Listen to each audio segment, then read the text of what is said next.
বিশ্বকবি রবীন্দ্রনাথ ঠাকুরের লেখা মহামায়া।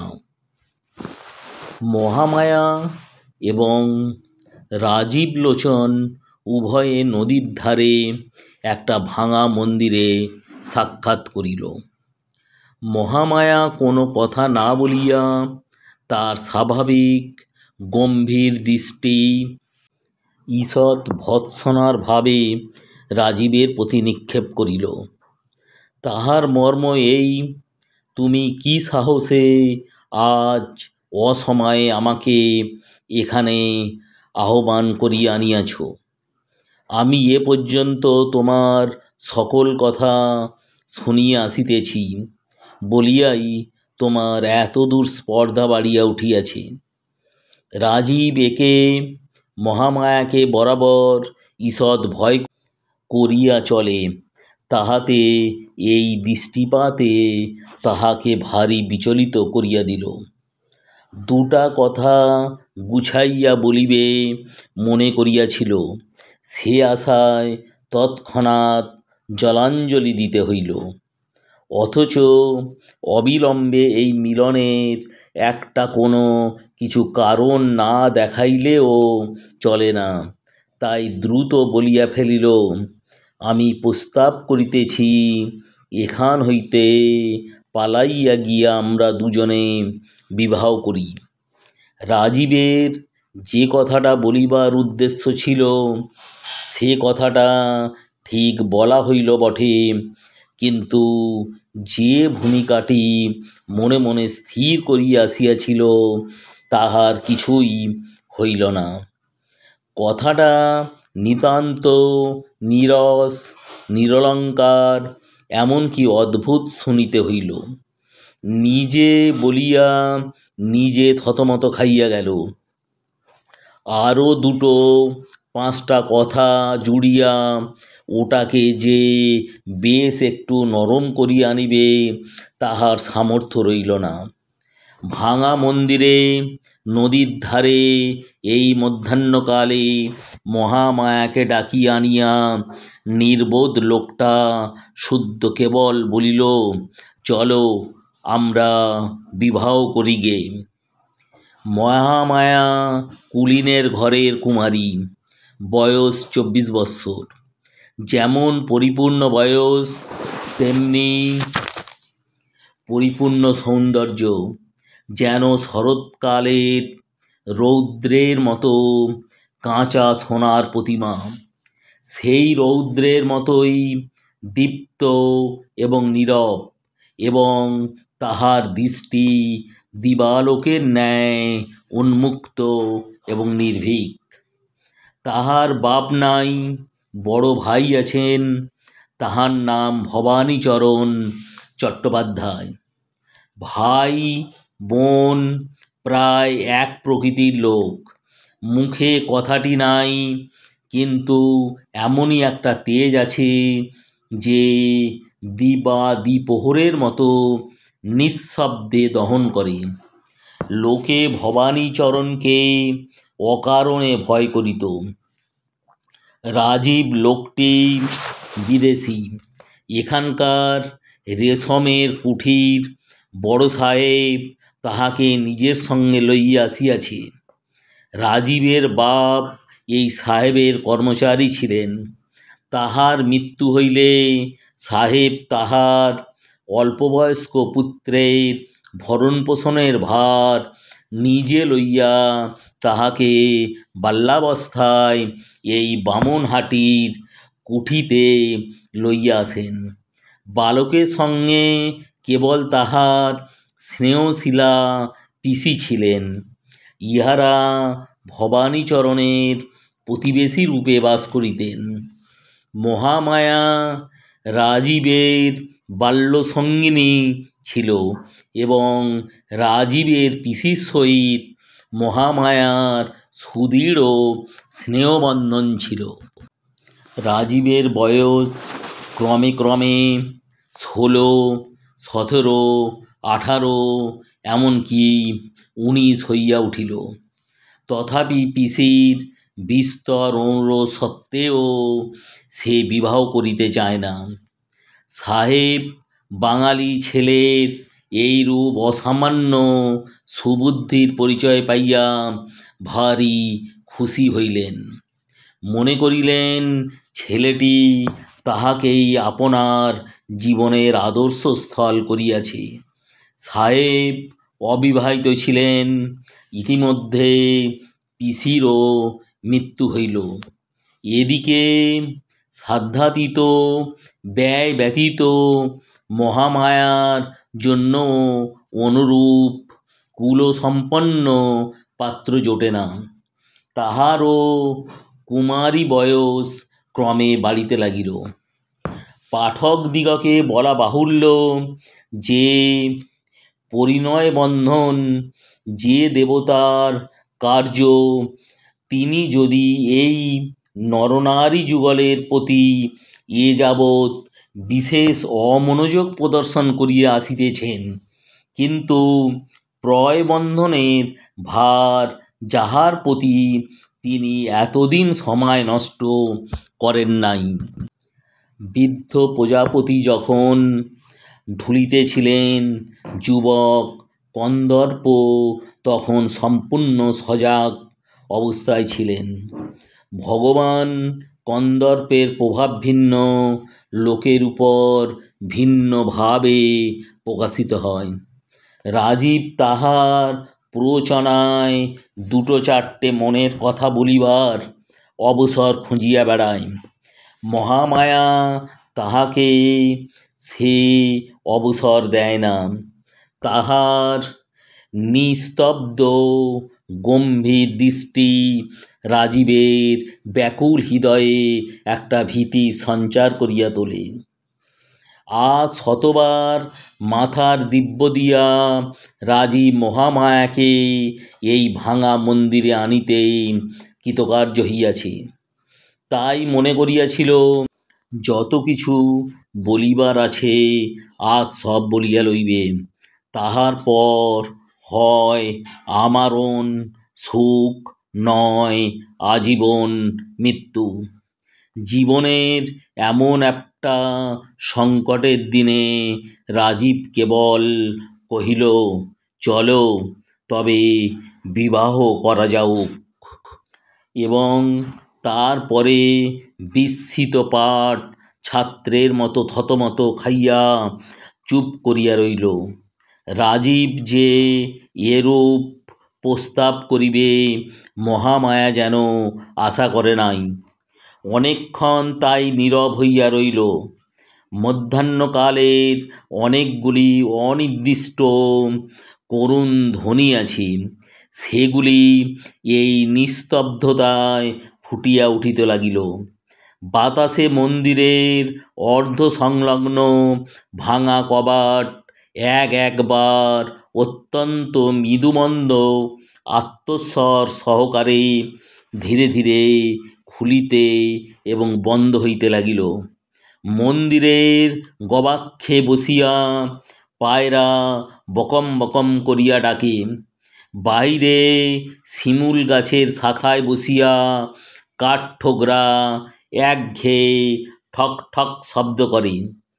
শুকনো পত্ররাশির মধ্য দিয়া গিরগিটি সরসর শব্দে ছুটিয়া যায়। হঠাৎ একটা উষ্ণ বাতাস মাঠের দিক হইতে আসিয়া সমস্ত গাছের পাতার মধ্যে ঝরঝর করিয়া ওঠে, এবং হঠাৎ নদীর জল জাগিয়া উঠিয়া ভাঙা ঘাটের সোপানের উপর ছলাৎ ছলাৎ করিয়া আঘাত করিতে থাকে। এই সমস্ত আকস্মিক অলস শব্দের মধ্যে বহুদূর তরুতল হইতে একটা রাখালের বাঁশিতে মেঠো সুর বাজিতেছে। রাজীব মহামায়ার মুখের দিকে চাহিতে সাহসী না হইয়া মন্দিরের ভিতর উপর ঠেস দিয়া দাঁড়াইয়া এক প্রকার শান্ত স্বপ্নাবিষ্টের মতো নদীর দিকে চাহিয়া আছে। কিছুক্ষণ পরে মুখ ফিরাইয়া লইয়া রাজীব আর একবার ভিক্ষুকভাবে মহামায়ার মুখের দিকে চাহিল। মহামায়া মাথা নাড়িয়া কহিল, না, সে হইতে পারে না। মহামায়ার মাথা যেমনি নড়িল, রাজীবের আশাও অমনি ভূমিসাৎ হইয়া গেল।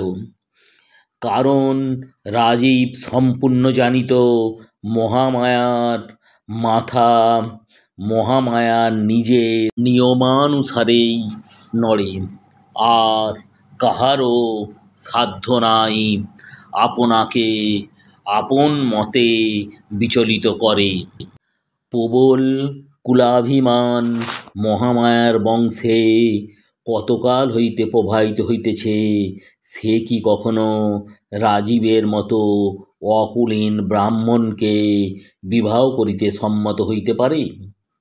ভালোবাসা এক, আর বিবাহ করা আর। যা হোক, মহামায়া বুঝিতে পারিল তাহার নিজের বিবেচনাহীন ব্যবহারেই রাজীবের এতদূর স্পর্ধা বাড়িয়াছে। তৎক্ষণাৎ সে মন্দির ছাড়িয়া চলিয়া যাইতে উদ্যত হইল। রাজীব অবস্থা বুঝিয়া তাড়াতাড়ি কহিল, আমি কালই এদেশ হইতে চলিয়া যাইতেছি। মহামায়া প্রথমে মনে করিয়াছিল যে ভাবটা দেখাইবে, সে খবরে আমার কি আবশ্যক, কিন্তু পারিল না। পা তুলিতে গিয়া পা উঠিল না। শান্তভাবে জিজ্ঞাসা করিল, কেন? রাজীব কহিল, আমার সাহেব এখান হইতে সোনাপুরের কুঠিতে বদলি হইতেছেন, আমাকে সঙ্গে লইয়া যাইতেছেন। মহামায়া আবার অনেকক্ষণ চুপ করিয়া রইল। ভাবিয়া দেখিল দুইজনের জীবনের গতি দুই দিকে। একটা মানুষকে চিরদিন নজরবন্দি করিয়া রাখা যায় না। তাই চাপা ঠোঁট ঈষৎ খুলিয়া বলিল, আচ্ছা। সেটা কতকটা গভীর দীর্ঘ নিঃশ্বাসের মতো শোনাইল। কেবল এই কথাটুকু বলিয়া মহামায়া পুনশ্চ গমনোদ্যত হইতেছে, এমন সময় রাজীব চমকিয়া উঠিয়া কহিল, চাটুর্যে মহাশয়। মহামায়া দেখিল ভবানীচরণ মন্দিরের অভিমুখে আসিতেছে, বুঝিল তাহাদের সন্ধান পাইয়াছে। রাজীব মহামায়ার বিপদের সম্ভাবনা দেখিয়া মন্দিরের ভগ্ন ভিত্তি দিয়া লাফাইয়া বাহির হইবার চেষ্টা করিল। মহামায়া সবলে তাহার হাত ধরিয়া আটক করিয়া রাখিল। ভবানীচরণ মন্দিরে প্রবেশ করিলেন। কেবল একবার নীরবে নিস্তব্ধভাবে উভয়ের প্রতি দৃষ্টিপাত করিলেন। মহামায়া রাজীবের দিকে চাহিয়া অবিচলিতভাবে কহিল, রাজীব, তোমার ঘরেই আমি যাইব, তুমি আমার জন্য অপেক্ষা করিও। ভবানীচরণ নিঃশব্দে মন্দির হইতে বাহির হইলেন। মহামায়াও নিঃশব্দে তাহার অনুগমন করিল। আর রাজীব হতবুদ্ধি হইয়া দাঁড়াইয়া রইল, যেন তাহার ফাঁসির হুকুম হইয়াছে। দ্বিতীয় পরিচ্ছেদ। সেই রাতেই ভবানীচরণ একখানা লাল চেলি আনিয়া মহামায়াকে বলিলেন, এইটে পড়িয়া আইসো। মহামায়া পড়িয়া আসিল। তাহার পর বলিলেন, আমার সঙ্গে চলো। ভবানীচরণের আদেশ, এমনকি সংকেতও কেহ কখনো অমান্য করে নাই, মহামায়াও না। সেই রাত্রে উভয়ে নদী তীরে শ্মশান অভিমুখে চলিলেন। শ্মশান বাড়ি হইতে অধিক দূর নহে। সেখানে গঙ্গাযাত্রীর ঘরে একটি বৃদ্ধ ব্রাহ্মণ মৃত্যুর জন্য প্রতীক্ষা করিতেছিল। তাহারই শয্যাপার্শ্বে উভয়ে গিয়া দাঁড়াইলেন। ঘরের এক কোণে পুরোহিত ব্রাহ্মণ উপস্থিত ছিল। ভবানীচরণ তাহাকে ইঙ্গিত করিলেন যে অবিলম্বে শুভানুষ্ঠানের আয়োজন করিয়া লইয়া প্রস্তুত হইয়া দাঁড়াইল। মহামায়া বুঝিল এই মুমূর্ষুর সহিত তাহার বিবাহ। সে আপত্তির লেশমাত্র প্রকাশ করিল না। দুইটি অদূরবর্তী চিতার আলোকে অন্ধকার প্রায় গৃহে মৃত্যু যন্ত্রণার আর্তধ্বনির সহিত অস্পষ্ট মন্ত্রোচ্চারণ মিশ্রিত করিয়া মহামায়ার বিবাহ হইয়া গেল।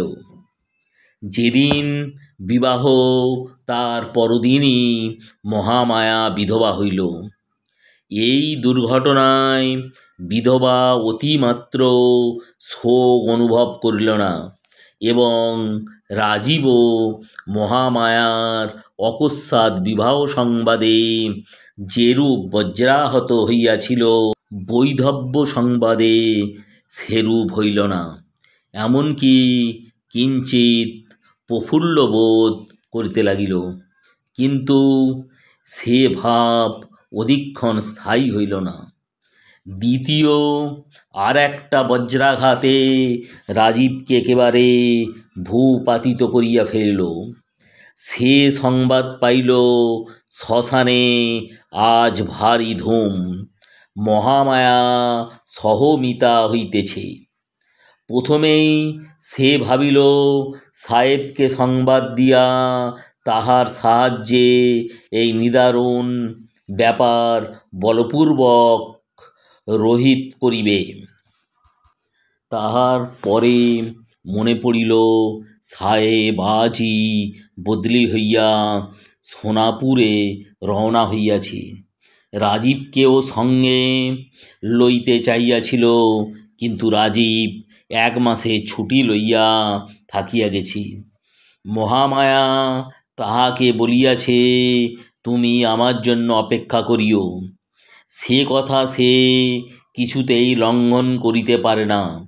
আপাতত 1 মাসের ছুটি লইয়াছে, আবশ্যক হইলে 2 মাস, ক্রমে 3 মাস এবং অবশেষে সাহেবের কর্ম ছাড়িয়া দিয়া দ্বারে দ্বারে ভিক্ষা করিয়া খাইবে, তবু চিরজীবন অপেক্ষা করিতে ছাড়িবে না।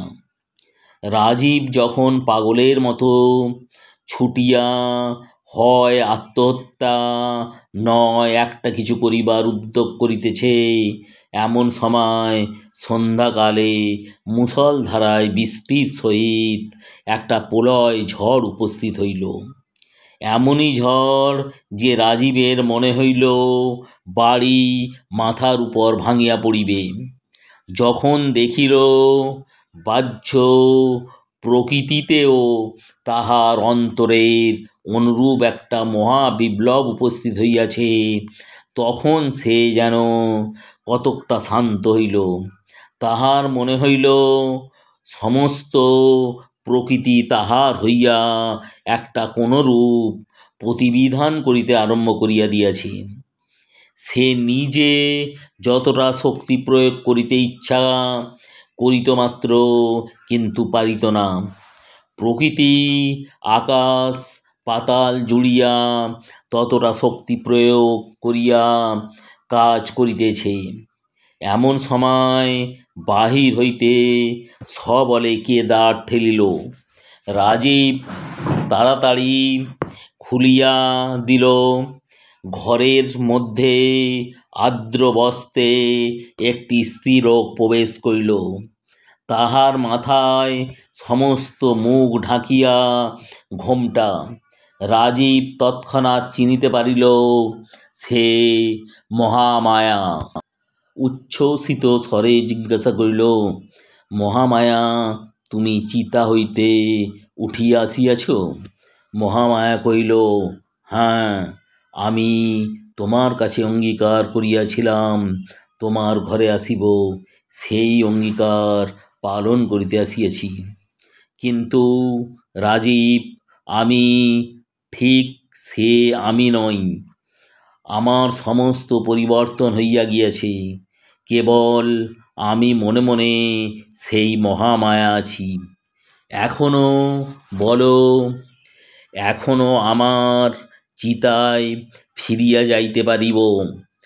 আর যদি প্রতিজ্ঞা করো কখনো আমার ঘোমটা খুলিবে না, আমার মুখ দেখিবে না, তবে আমি তোমার ঘরে থাকিতে পারি। মৃত্যুর হাত হইতে ফিরিয়া পাওয়াই যথেষ্ট, তখন আর সমস্ত তুচ্ছ জ্ঞান হয়। রাজীব তাড়াতাড়ি কহিল, তুমি যেমন ইচ্ছা তেমনি করিয়া থাকিও, আমাকে ছাড়িয়া গেলে আমি আর বাঁচিব না। মহামায়া কহিল, তবে এখনই চলো, তোমার সাহেব যেখানে বদলি হইয়াছে সেখানেই যাই। ঘরে যাহা কিছু ছিল সমস্ত ফেলিয়া রাজীব মহামায়াকে লইয়া সেই ঝড়ের মধ্যে বাহির হইল। এমনই ঝড় যে দাঁড়ানো কঠিন। ঝড়ের বেগে কঙ্কর উড়িয়া আসিয়া চিটাগুলির মতো গায়ে বিঁধিতে লাগিল। মাথার উপরে গাছ ভাঙিয়া পড়িবার ভয়ে পথ ছাড়িয়া উভয়ে খোলা মাঠ দিয়া চলিতে লাগিল। বায়ুর বেগ পশ্চাৎ হইতে আঘাত করিল, যেন ঝড়ে লোকালয় হইতে দুটা মানুষকে ছিন্ন করিয়া প্রলয়ের দিকে উড়াইয়া লইয়া চলিয়াছে। তৃতীয় পরিচ্ছেদ। গল্পটা পাঠকেরা নিতান্ত অমূলক অথবা অলৌকিক মনে করিবেন না। যখন সহমরণ প্রথা প্রচলিত ছিল, তখন এমন ঘটনা কদাচিৎ মাঝে মাঝে ঘটিতে শোনা গিয়াছে। মহামায়ার হাত পা বাঁধিয়া তাহাকে চিতায় সমর্পণ করিয়া যথাসময়ে অগ্নিপ্রয়োগ করা হইয়াছিল। অগ্নিও ধূ করিয়া ধরিয়া উঠিয়াছে। এমন সময়ে প্রচণ্ড ঝড় ও মুষলধারে বৃষ্টি আরম্ভ হইল। যাহারা দাহ করিতে আসিয়াছিল তাহারা তাড়াতাড়ি গঙ্গাযাত্রীর ঘরে আশ্রয় লইয়া দ্বার রুদ্ধ করিয়া দিল। বৃষ্টিতে চিতানল নিবিতে বিলম্ব হইল না। ইতিমধ্যে মহামায়ার হাতের বন্ধন ভস্ম হইয়া তাহার হাত দুটি মুক্ত হইয়াছে। অসহ্য দাহ যন্ত্রণায় একটিমাত্র কথা না কইয়া মহামায়া উঠিয়া বসিয়া পায়ের বন্ধন খুলিল। তাহার পর স্থানে স্থানে দগ্ধ বস্ত্রখণ্ড গাত্রে জড়াইয়া উলঙ্গ প্রায় মহামায়া চিতা হইতে উঠিয়া প্রথমে আপনার ঘরে ফিরিয়া আসিল। গৃহে কেহই ছিল না, সকলেই শ্মশানে। প্রদীপ জ্বালিয়া একখানি কাপড় পরিয়া মহামায়া একবার দর্পণে মুখ দেখিল। দর্পণ ভূমিতে আছড়াইয়া ফেলিয়া একবার কি ভাবিল, তাহার পর মুখের উপর দীর্ঘ ঘোমটা টানিয়া অদূরবর্তী রাজীবের বাড়ি গেল। তাহার পর কি ঘটিল পাঠকের অগোচর নাই। মহামায়া এখন রাজীবের ঘরে, কিন্তু রাজীবের জীবনে সুখ নাই। অধিক নহে, উভয়ের মধ্যে কেবল একখানি মাত্র ঘোমটার ব্যবধান, কিন্তু সেই ঘোমটাটুকু মৃত্যুর ন্যায় চিরস্থায়ী, অথচ মৃত্যুর অপেক্ষায় যন্ত্রণাদায়ক। কারণ নৈরাশ্যে মৃত্যুর বিচ্ছেদ বেদনাকে কালক্রমে অসার করিয়া ফেলে, কিন্তু সেই ঘোমটার বিচ্ছেদটুকুর মধ্যে একটি জীবন্ত আশা প্রতিদিন প্রতি মুহূর্তে পীড়িত হইতেছে। একেবারে মহামায়ার চিরকালই একটা নিস্তব্ধ নীরব ভাব আছে, তাহাতে এই ঘোমটার ভিতরকার নিস্তব্ধতা দ্বিগুণ দুঃসহ বোধ হয়। সে যেন একটা মৃত্যুর মধ্যে আবৃত হইয়া বাস করিতেছে। এই নিস্তব্ধ মৃত্যু রাজীবের জীবনকে আলিঙ্গন করিয়া প্রতিদিন যেন বিশীর্ণ করিতে লাগিল। রাজীব পূর্বে যে মহামায়াকে জানিত, তাহাকেও হারাইল এবং তাহার সেই আশৈশব সুন্দর স্মৃতিকে যে আপনার সংসারে প্রতিষ্ঠিত করিয়া রাখিবে, এই ঘোমটাচ্ছন্ন মূর্তি চিরদিন পার্শ্বে থাকিয়া নীরবে তাহাতেও বাধা দিতে লাগিল। রাজীব ভাবিত, মানুষে স্বভাবতই যথেষ্ট ব্যবধান আছে, বিশেষত মহামায়া পুরাণ বর্ণিত কর্ণের মতো সহজ কবচধারী। সে আপনার স্বভাবের চারিদিকে একটা আবরণ লইয়াই জন্মগ্রহণ করিয়াছে, তাহার পর মাঝে আবার যেন আর একবার জন্মগ্রহণ করিয়া আবার আরও একটা আবরণ লইয়া আসিয়াছে। অহরহ পার্শ্বে থাকিয়াও সে এত দূর চলিয়া গিয়াছে যে রাজীব যেন আর তাহার নাগাল পায় না। কেবল একটা মায়াগণ্ডির বাহিরে বসিয়া অতৃপ্ত তৃষিত হৃদয়ে এই সূক্ষ্ম অথচ অটল রহস্যভেদ করিবার চেষ্টা করিতেছে।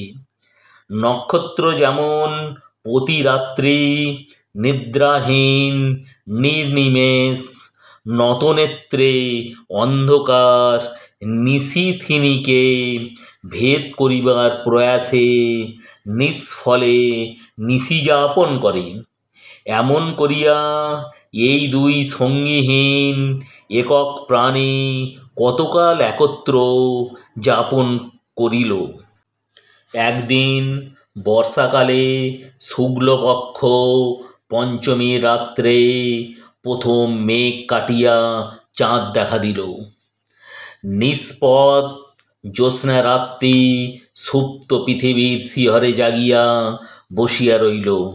সে রাত্রে নিদ্রা ত্যাগ করিয়া রাজীব আপনার জানালায় বসিয়াছিল। গ্রীষ্মক্লিষ্ট বন হইতে একটা গন্ধ এবং ঝিল্লির শান্ত রব তাহার ঘরে আসিয়া প্রবেশ করিতেছিল। রাজীব দেখিতেছিল অন্ধকার তরুণ শ্রেণীর প্রান্তে শান্ত সরোবর একখানি মার্জিত রূপার পাতের মতো ঝকঝক করিতেছে। মানুষ এরকম সময় স্পষ্ট একটা কোনো কথা ভাবে কিনা বলা শক্ত। কেমন তাহার সমস্ত অন্তঃকরণ একটা কোন দিকে প্রবাহিত হইতে থাকে, বনের মতো একটা গন্ধশ্বাস দেয়, রাত্রির মতো একটা ঝিল্লির ধ্বনি করে। রাজীব কি ভাবিল জানি না, কিন্তু তাহার মনে হইল আজ যেন সমস্ত পূর্বনিয়ম ভাঙিয়া গিয়াছে। আজ বর্ষারাত্রি তাহার মেঘাবরণ খুঁড়িয়া ফেলিয়াছে এবং আজিকার এই নিশীথিনীকে সেকালে সেই মহামায়ার মতো নিস্তব্ধ সুন্দর এবং সুগম্ভীর দেখাইতেছে। তাহার সমস্ত অস্তিত্ব সেই মহামায়ার দিকে একযোগে ধাবিত হইল। স্বপ্নচালিতের মতো উঠিয়া রাজীব মহামায়ার শয়ন মন্দিরে প্রবেশ করিল। মহামায়া তখন ঘুমাইতেছিলেন। রাজীব কাছে গিয়া দাঁড়াইল, মুখ নত করিয়া দেখিল মহামায়ার মুখের উপর জ্যোৎস্না আসিয়া পড়িয়াছে। কিন্তু হায়, এ কি, সে চিরপরিচিত মুখ কোথায়? চিতা নল শিখা তাহার নিষ্ঠুর লেলিহান রসনায় মহামায়ার বামগণ্ড হইতে কিয়দংশ সৌন্দর্য একেবারে লেহন করিয়া লইয়া আপনার ক্ষুধার চিহ্ন রাখিয়া গেছে। বোধ করি রাজীব চমকিয়া উঠিয়াছিল। বোধ করি একটা অব্যক্ত ধ্বনিও তাহার মুখ দিয়া বাহির হইয়া থাকিবে। মহামায়া চমকিয়া জাগিয়া উঠিল, দেখিল সম্মুখে রাজীব। তৎক্ষণাৎ ঘোমটা টানিয়া শয্যা ছাড়িয়া একেবারে উঠিয়া দাঁড়াইল। রাজীব বুঝিল এইবার বজ্র উদ্যত হইয়াছে। ভূমিতে পড়িল, পায়ে ধরিয়া কহিল, আমাকে ক্ষমা করো। মহামায়া একটি উত্তর মাত্র না করিয়া মুহূর্তের জন্য পশ্চাতে না ফিরিয়া ঘর হইতে বাহির হইয়া গেল। রাজীবের ঘরে আর সে প্রবেশ করিল না। কোথাও তাহার আর সন্ধান পাওয়া গেল না। সেই ক্ষমাহীন চিরবিদায়ের নীরব ক্রোধানল রাজীবের সমস্ত ইহজীবনে একটি সুদীর্ঘ দগ্ধ চিহ্ন রাখিয়া দিয়া গেল।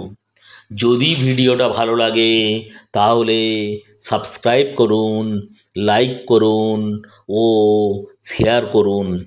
ভিডিওটা দেখার জন্য সকলকে ধন্যবাদ।